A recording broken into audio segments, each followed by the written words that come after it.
Guys. So, ini adalah bulan yang ke-23 setelah pun melabur ke dalam Wahid Invest. So, berapakah saya punya keuntungan ataupun saya rugi guys? Tapi, kalau korang tengok kita punya thumbnail, saya untung lah. Tapi untungnya berapa banyak? Dan adakah berbaloi setelah pun melabur selama 23 bulan ini dan dapat keuntungan ataupun kerugian banyak ni? So, make sure korang tengok sampai habis video ini kerana saya telah sediakan QR code duit free yang mana korang boleh claim guna Touch and Go e-wallet korang. Dan kalau korang berminat nak daftar Wahid Invest ini, jangan lupa masukkan kod AHMBIN306 ini supaya korang boleh dapat free reward RM10 apabila korang mendaftar dan menggunakan Wahid Invest ini. So jom kita tengok sekarang juga. 3, 2, 1, tada! Ini adalah portfolio Wahid Invest saya di mana total account balance kita adalah RM20,247 guys. Dan inilah yang kita nak tengok guys. Kita punya earning kita adalah RM2,408 guys. Kita untung RM2,000 guys. So kalau tengok dekat graf ni kan, dia macam spike guys. Dia macam meroket naik ke atas tanpa kita sedari. Macam mana dia naik saya pun tak pasti. Dan so far lah, ini adalah rekod yang paling tinggi lah yang pernah kita dapat. Kalau ikut rekod kita, kerugian yang pernah kita alami yang paling tinggi adalah 1,400 di sini. Dan sekarang kita mengalami keuntungan 2,400 dengan net deposit kita 17.8k. Jadi nak dekat hampir 2 tahun, kita punya return adalah 17.48%. Jadi kalau kita bahagikan dengan 24 iaitu 2 tahun, setiap bulan kita dapat lebih kurang RM100 dan 17 ini kita bahagi 2, kita dapat lebih kurang 8.5% something lah macam tu. So 8% untuk setahun, korang rasa okey ke tak? Cuba korang komen. Dan so far kita punya target telah pun menjadi 2% lah untuk mencapai RM1 juta kita ini. Portfolio saya adalah US stock di mana most of duit kita yang pump akan membeli global stock ataupun Wahid FTSE USA Syariah Halal ini. So kalau korang berminat nak daftar Wahid, jangan lupa lah masukkan kod ini bila korang daftar nanti. Dapat free RM10 guys. Kemudian kita akan tengok Momo kita lah. Jadi kalau kita tengok dekat sini, Momo kita still untung lah. Lebih kurang 8% lah. Which is sama lah dengan Wahid kita tadi. 8% setahun sebab yang ni pun kita baru mulalah awal tahun hari tu. Dalam masa 5 bulan dia dah dapat 8% ini. Kira sebenarnya sangat-sangat mantap lah. Dan hari tu saya telah pun menjual Nvidia stock saya, di mana duit itu dilaburkan kepada USD Money Market Fund, di mana saya dapat jugalah dividen setiap hari ni. Tak adalah setiap hari, sepatutnya setiap hari, cuma dia akan kumpulkanlah pada hari-hari yang dia tidak mendapat dividen. So in total saya dapat 16 USD, lebih kurang RM60 lah something. Dan apabila kita tengok saham Nvidia, dia telah pun jatuh lah 374. Kita telah pun menjual pada harga 381, dia dah jatuh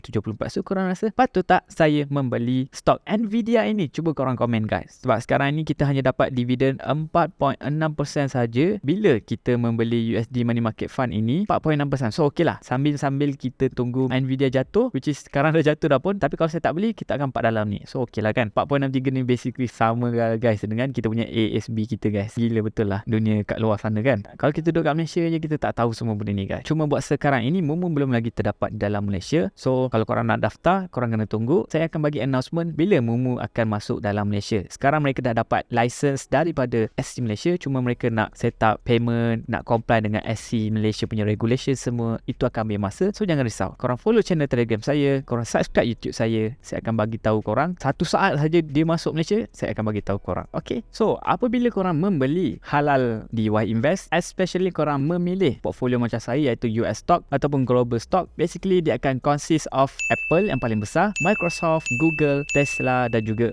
Meta. So 5 company ini kita akan cuba tengoklah news-news yang terkini tentang mereka, sebab sebarang sahaja berita baik ataupun kepaduan kemajuan growth yang dilaksanakan oleh company-company ini, kita punya portfolio Wahid Invest sudah pasti akan turut sama sekali meningkatlah dengan company-company. Sebab basically kita beli company itulah, cuma kita diversify, kita pecahkan duit kita. Instead of beli satu company saja, kita pecah kepada top 5 company yang saya sebutkan tadi. Tapi actually banyaklah company, cuma yang ni yang saya rasa kita boleh relate dan kita boleh guna setiap hari kan. So kalau korang tak tahu, Apple telah pun announce mereka punya Apple Vision Pro, seperti mana yang saya telah pun tunjukkan di dalam saya punya grup Telegram. Kalau korang belum lagi join grup Telegram, korang boleh daftar guna link yang letakkan di di bahagian description dan komen. So ini adalah bentuk Apple Vision Pro, which is sangat-sangat cantik lah, sebab saya ada Meta Quest 2 tak silap saya, iaitu sebuah VR yang ada joystick 2 dan juga goggle tu. Cuma yang ni kita nampak dia lebih premium, lebih cantik dan macam lebih selesa. Cuma harga dia adalah $3,500 USD. Kalau kita convertkan ke dalam duit ringgit Malaysia, kira cincai lebih kurang RM14,000 guys, which is sangat mahal guys. So adakah korang nak beli Apple Vision ni? Cuba korang komen. Macam saya akan belilah,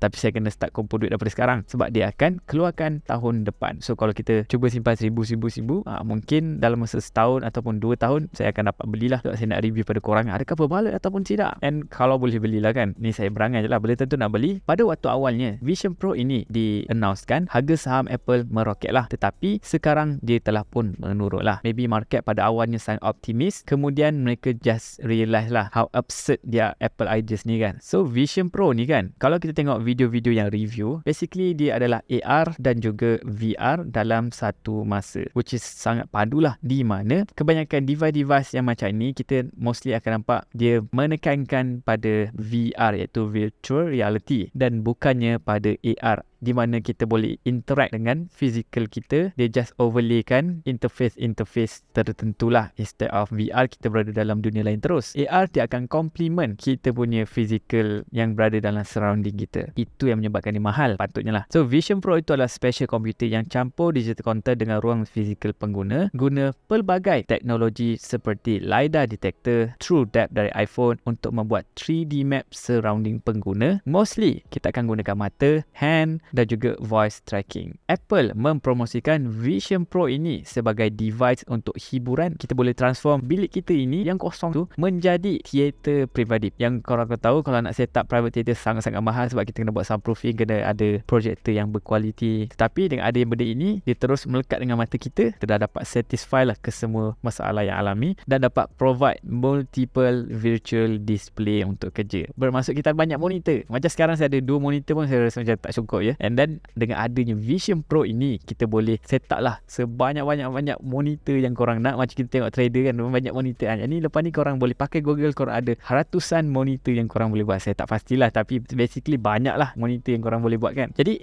apabila Apple riliskan Vision Pro ni, ada 2 kemungkinan. Sama ada dia boleh pergi jauh, maknanya sukses lah kan, ataupun dia boleh flop ataupun lingkup lah kan. Sebab apa? Design headset ini quite okay, tetapi harganya sangat tinggi, iaitu $3,500, boleh menjadi turn off untuk potential buyer. And then dia tak ada killer feature yang kita rasa macam sangat penting, dan aplikasi ekosistem yang terhad cuma apps yang dibangunkan oleh Apple lah buat masa sekarang, yang mana ini semua boleh mengurangkan menariknya Vision Pro ini. Tetapi reputasi Apple untuk privacy dan trust yang dorang dah earn boleh jadi plus point, sebab device ini ada banyak sangat sensor dan juga kamera, which is adalah sangat-sangat nightmare untuk orang yang sangat pentingkan privacy. Dekat device ni ada sangat banyak lah kamera, di mana kalau sebelum ini di Meta Quest 2 pun orang dah sangat-sangat kecam kau lah Mark Zuckerberg atau Facebook sebab meletakkan kamera semua, sebab kita tahu Facebook memang tak diyakini dengan privacy mereka. Ada banyak leak semua kan. Tetapi di Apple, market ataupun audience ataupun orang public mempunyai confidence yang sangat-sangat tinggi. Senang cerita, mereka selesa lah untuk memberi data, memberi privacy mereka kepada Apple. Korang rasa macam mana? Adakah okey ke tak okey? Dan kita tahu Apple ini mempunyai kebolehan untuk menjual lah produk mereka yang unconventional, yang tak perlu pun menjadi must have melalui marketing power orang, seperti AirPod dan juga Apple Watch. Macam korang tahu, AirPod design dia sangat buruk, apa benda lah macam tu kan, seketul macam tu. Tapi saya sendiri pun pakai lah AirPod ni setiap hari. And then Apple Watch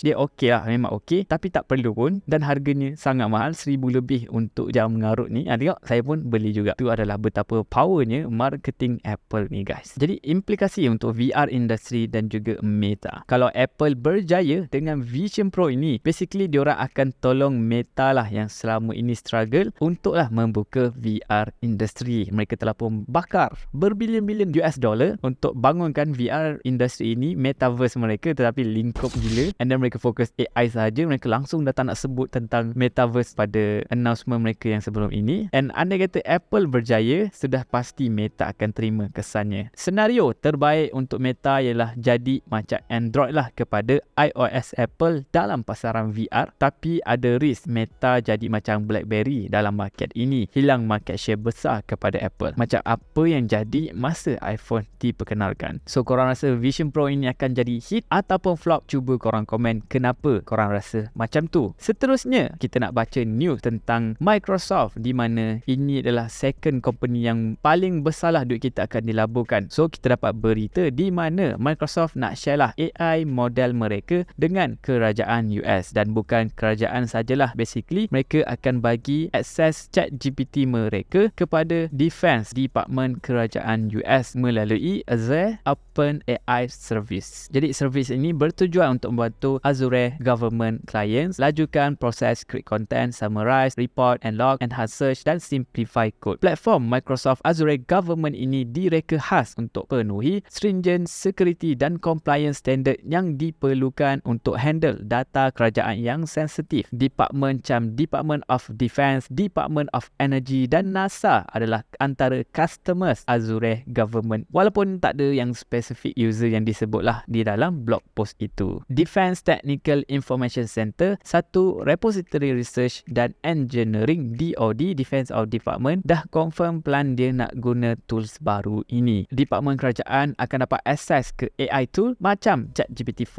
dan ChatGPT-3 dan embedding yang digunakan untuk enhance search dan recommendation features. Network Azure Government ini di-encrypt secara berasingan dan tak connect ke public internet atau network corporate Microsoft untuk ensure protection dan juga data confidential. Announcement ini datang lepas congressional testimony CEO OpenAI Sam Altman, di mana dia advocate untuk creation of regulatory agency untuk oversee AI companies dan requirement licensing untuk release AI model mereka. Pendapat Altman ini dah kena criticize sebagai anti-competitive oleh beberapa AI researchers, potentially create greater barriers untuk smaller companies untuk mempunyai position yang sama lah seperti OpenAI, di mana mereka mempunyai advantage bersama kerajaan. Microsoft sebagai primary corporate partner OpenAI currently support lebih 4,500 customer melalui Azure OpenAI service, termasuk Volvo, IKEA, Crayon dan juga Shell. So korang rasa move Microsoft ini bagus ataupun tidak? Apakah impaknya pada masa depan AI? Cuba korang komen pendapat korang semua. Dan kita nak juga tengok berita tentang kita punya Tesla, sebab kita melabur dengan Tesla. Jadi kalau korang tak tahu, Tesla Model 3 boleh jadi lebih murah daripada Toyota Camry kat California lah dengan insentif. So Tesla Model 3 dah layak untuk full $7,500 electric vehicle EV tax credit, yang di mana dikonfirm oleh Treasury Department. Insentif cukai ini buat dia jadi kurang kos daripada Toyota Camry kat California. So kalau korang tak tahu, di negara luar kereta Toyota ni adalah kereta yang paling murah lah untuk rakyat di sana.